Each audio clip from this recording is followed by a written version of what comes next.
I want you to think of the last time your kid completely fell apart, lost their mind, got really emotional over something that you thought was so simple. Maybe it was a tag, them refusing to get dressed, which was making you late to get to school. Possibly it was the school calling you because your kid just keeps getting in trouble and cannot sit still or pay attention. And everyone around you might be telling you that they need more discipline. Maybe you think that. I'm here to tell you that what if they're wrong? Maybe it's not about more discipline, but your child's brain is communicating something to you. Over the next 3 episodes, we are going to break down every single sensory system. This completely changed the way I view behavior, the way that I interact with my kids, because yes, I had heard of the word sensory, but I didn't really know what that meant. Oh, my kid has sensory challenges. What I'm going to explain is why the integration in their brain is not happening and what you can do about it.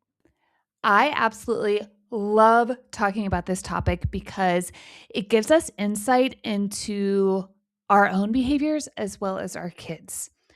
Once you start understanding all of the sensory systems, so not just our 5 senses of touch, taste, sight, hearing, and what did I say? Touch, seeing, smelling. That's our 5th sense. But there's also 3 more senses that we add to the mix that we start making sense of why we get irritated. We think it's for no reason. There's probably a reason. Why our kids can't sit still or can spin for hours or won't eat certain things or are avoidant or they're sensory seeking. You've probably heard of the word sensory because it seems to be a buzzword. Back 16 years ago, when I had a sensory seeking kid, I had never heard of that terminology or that phrase. Little bits over time, I was listening to podcasts, watching videos about it, learning about these fascinating sensory systems, reading books about it, sensory diet. What does that mean? And now it is just become second nature where I can recognize when something is a sensory need versus an actual behavior that needs quote unquote discipline. If you've been around here at all, you know that discipline means to teach because kids are born with all of the emotions and none of the skills. My favorite framework to understand sensory systems is using this cup analogy. This isn't just for kids, it also applies to you as well. Think about it with all of the sensory systems, which over the next 3 episodes, I am going to dive deep into each one. I'm just giving you a basic overview right now. Each system basically has 3 different size cups. A really big one, if you're watching this, I'm really, really large. It takes a lot of input for our brains to feel okay. It could be a super teeny tiny cup. I have a really super teeny tiny cup for auditory. If there are lots of loud noises, I can feel a lot of anxiety in my body. That's because it doesn't take a whole lot of input, a whole lot of noise for my brain to say, okay, that's enough. It causes some challenges because I have 3 very loud boys that live in this house and 2 dogs who love to wrestle and fight and bark at each other. And so being mindful of, okay, my cup is full. I have some coping skills now that I can use in order to not feel super stressed and super anxious in my body. Then you have just a normal size cup. You can handle some noise. If it's too much, yeah, you're going to want to leave that environment. If it's not enough, then yes, you're going to maybe put earbuds in and listen to some sound. So we have 3 different size cups. Our kids have 3 different size cups. And each kid, each human is unique. And that means my small cup may be way different size than your small cup, but you get the point. When someone says, oh, my kid is sensory or they have some sensory challenges. Really, what that means is that their brain is struggling to process all of the tiny messages that we're receiving every single second. We have thousands of messages that our brain has to process. Right now, I'm sitting in my office and there's so many messages that my brain is processing from all of the different things in this room, the different colors, the different shapes, the temperature of the air, the way this chair feels, the weight of my body sitting on this chair as my body is moving through space. My brain is processing all of these messages, or what we call sensory input. Some brains don't integrate well.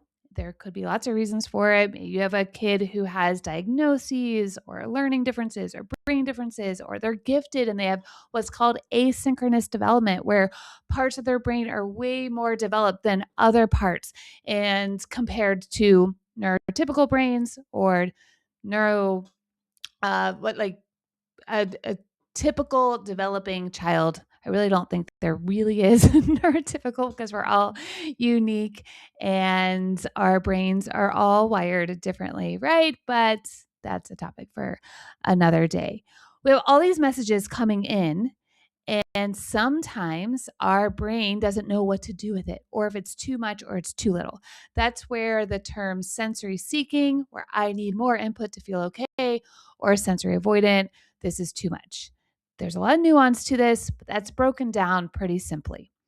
Now we're going to go into 3 of the sensory systems today. The first one is touch, or what is called the tactile sensory system. There are signs of if you have a big tactile cup, these are the kids or the adults that love to be touched, love hugs, love snuggles, are slamming their bodies into things. And then if you have a tiny tactile cup, which I do, and I didn't know this for years, is that maybe you don't like to be touched all the time. For me, I love hugs and snuggles and that kind of thing. However, if I'm touched in the same spot, even if I'm doing it myself, so I'm not going to do it a ton of times because I don't want to cause myself to feel stressed.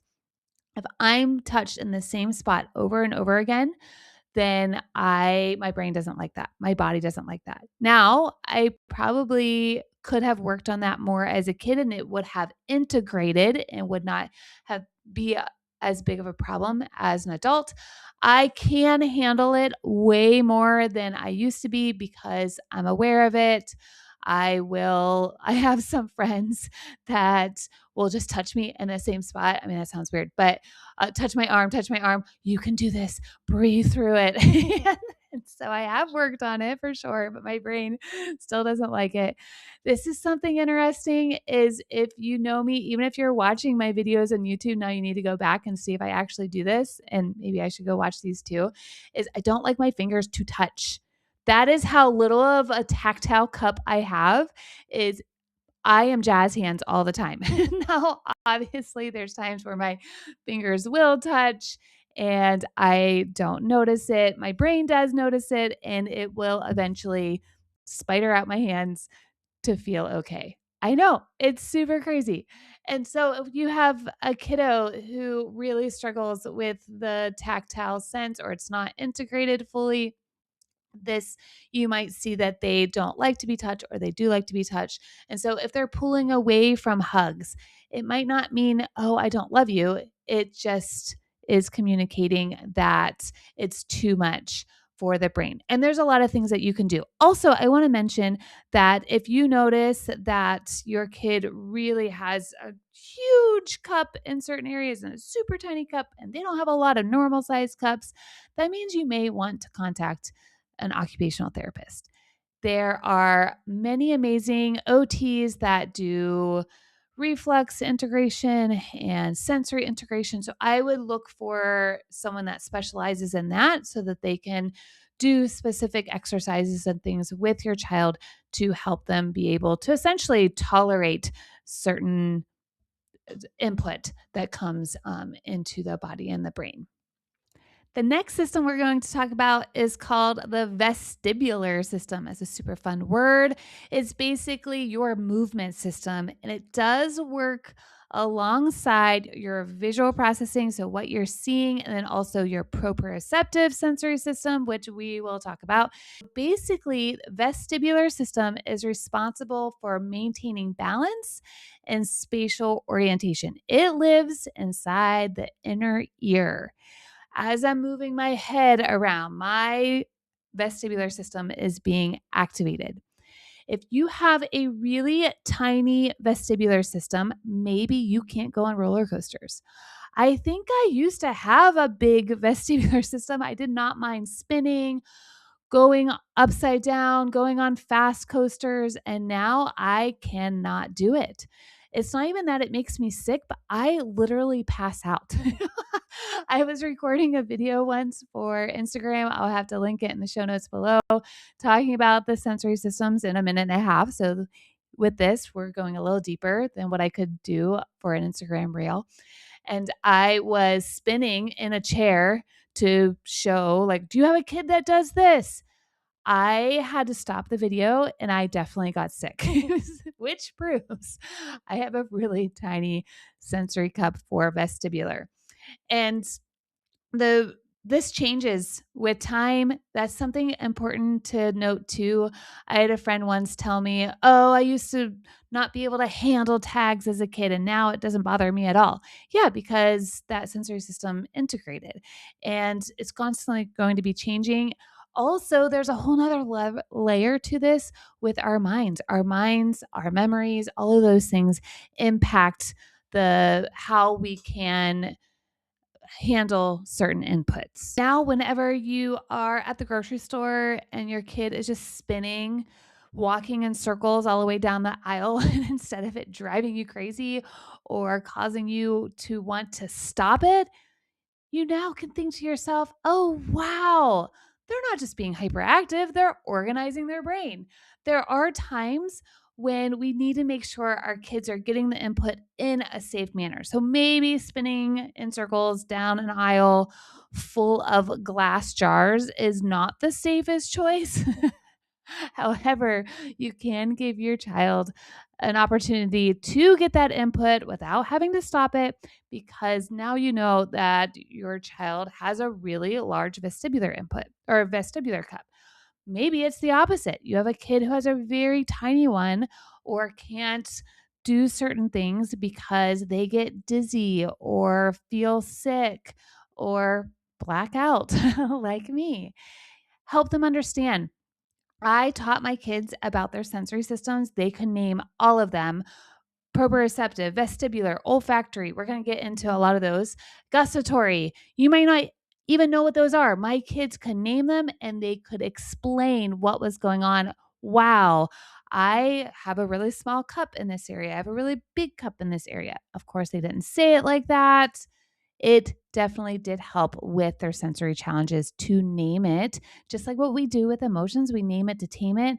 Start teaching your kids about their different sensory systems so they can be aware of what their body needs and what their brain needs. Because again, you are helping them actively build their brain. If they are in a situation where they are needing to spin in a circle, or maybe they are struggling with screaming and yelling and can't be nice to their sibling, I will pick my child up, take them out to, we do have sensory swings on our back porch, and start spinning that child. Within minutes, typically, the behavior gets better. There's nuance to this. Make sure you're attuning to your child. Don't just start spinning them and then they're causing them to get sick. Make sure you know that that is something that they need. We have worked with occupational therapists to do sensory integration. I don't want you to listen to this and then go and cause challenges even more so in your kid's brain. So if you can tell that they really have a really big sensory need or they don't have enough, like their cup is really, really tiny, then that again is a time to maybe seek some additional support. The last sensory system we're going to talk about in this episode is your proprioceptive sensory system. Another fun word. I love saying proprioception, proprioceptive. Try it with me. Proprioception. I don't know. I like words. And what this sensory system does is it works with the vestibular system for your body in space. You can think of this sensory system as your organizing sense. It's the body's ability to sense your position and movement in space. And it's located inside your muscles, your tendons, your joints. The way I like to describe proprioception is if you're walking down steps, you're not using your visual sensory system and not aware that there's no more step. And as you're going down and you think there's one more, what happens? You put all your weight down onto that floor and your body might move forward. It's because your brain is predicting that you need a certain amount of pressure, but the steps ended.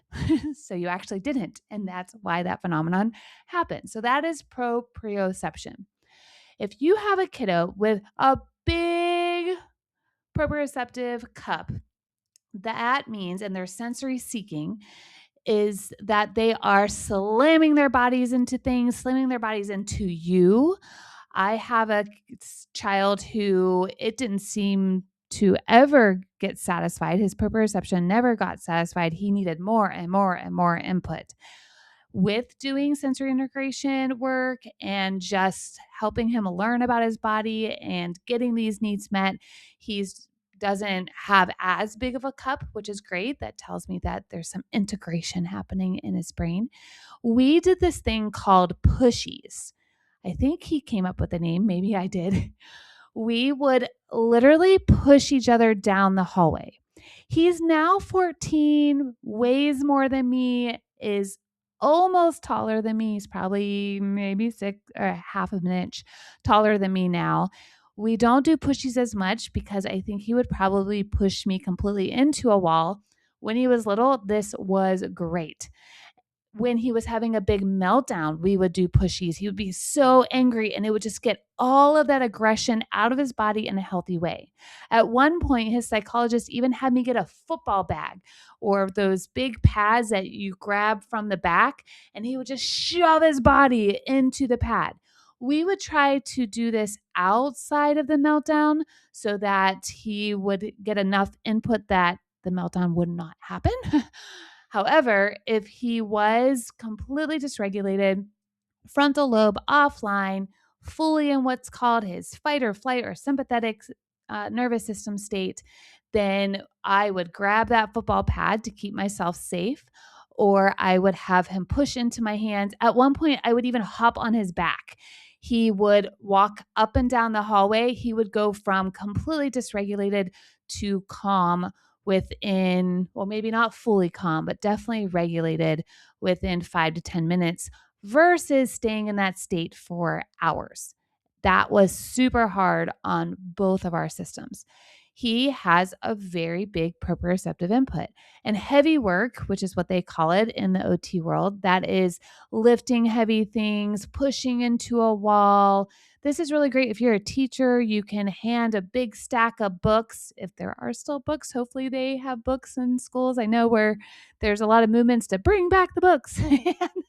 You can hand them something heavy, whatever you have, and walk to another classroom and go deliver those books, even if you actually don't need them delivered, so that that child can get some heavy work in. Planks are really great for that. My son would do uh, wall handstands. That's also impacting the vestibular system as you move your head upside down. Whenever he went to a micro school for the first time, he loved being in someone's living room versus being in a classroom with hard chairs and hard desks. In someone's living room, he could just flip upside down and listen to whatever the teacher or the guide was telling him and get that input that he needed, both with the proprioceptive system and with that vestibular system. As I said, those two work together. Maybe you have a child with a really tiny proprioceptive system. What that looks like is that they're clumsy, constantly falling, or clumsy is the word that we would apply to that, or really as a judgment. Instead of saying, "Oh my gosh, you're clumsy," it's they keep falling. They don't have a good awareness of where their body is in space. Maybe they barely press their pen or pencil to the paper and it's super light. Now, if they have a really large cup, this was our son whenever he was in preschool, you could always tell which paper was his that was hanging on the wall because the crayon was so dark. Those colors were super vibrant because he pressed extremely hard. When he got to school and was using pencils, he would press so hard that he would tear the paper. That is a sign that that child has a big proprioceptive cup and isn't, again, aware of how much pressure they're putting. If it's super light, maybe they're just uncertain with their body in space. They're bumping into things. Maybe they have lots of bruises on their body. This could be because they don't have a very developed proprioceptive system. Some other heavy work ideas or ways to give your child proprioceptive input or even yourself. I love giving myself a hug. I'm giving myself a hug right now. Oh my gosh, this feels so good. Try it. If you're in a place where you can, just put your arms around your body and squeeze. Take a deep breath and see how that feels, if you like that or not. You can have your kid carry groceries into the house, take the garbage out. Sometimes I don't even need my kid to do something, and I will have him do certain tasks so that he can get that heavy work. We live right next to a grocery store. I feel like I talk about that a lot. We need milk. We go over there. He carries 2 gallons of milk all the way home, which is maybe a 3-minute walk. He's getting heavy work and helping his body regulate so it doesn't get to a place where it comes all unhinged. Those are the 3 sensory systems we're going to cover today. If you are sitting there thinking, proprio what, vest what, I have a sensory profile printable. It has been downloaded by so many people, and I've heard it's very helpful if you understand this analogy of the cups. If you just grab this printable, you might think, what in the world does this mean? But now that you know the cup analogy, it will make sense to you. Today, we covered the tactile, which is your sense of touch, your vestibular, your movement sense, and then your proprioceptive system, which is the organizing sense. And this profile, what you do is it has all of the sensory systems at the top, and then it breaks down into each of the sensory systems, and then you can fill out a profile for each of your kids, put the name on the top, fill one out for yourself. This can give you lots of information and go, oh, okay, for tactile, for touch, I have a pretty large cup most of the time. Sometimes you might have a really tiny cup and you get touched out. That's normal. You're a mom or your dad and you have kids touching you all the time. Then we move to the vestibular, and it gives you some ideas on here of big cup is constantly spinning, jumping, seeking movement. Small cup, you get dizzy or car sick easily, avoids playground equipment. And then you can go, okay, they have a large cup, a small cup, or it seems pretty balanced. And then you fill that out for each of your kids. And as they grow, maybe you revisit this every so often and see if those sensory systems are integrating in the brain. Again, integration means that it can handle all of that input. It's not constantly seeking or it's not constantly avoiding. The next episode, we are going to cover 4 more sensory systems. We're saving a big one for the 3rd episode in this series. And so we're going to cover auditory, which is our hearing sense, visual, what we see, olfactory, which is what we smell, and gustatory, another fun word. So many fun words. That is our sense of taste. You can go to raisingkidswithpurpose.com and type in sensory profile or ultimate guide to sensory systems, or you can just grab the link in the show notes below. I will link directly to the profile, and I have a very long ultimate guide blog post that breaks down all of the sensory systems and goes probably even a little deeper than what I was able to cover on today's episode. Okay, we'll see you next week.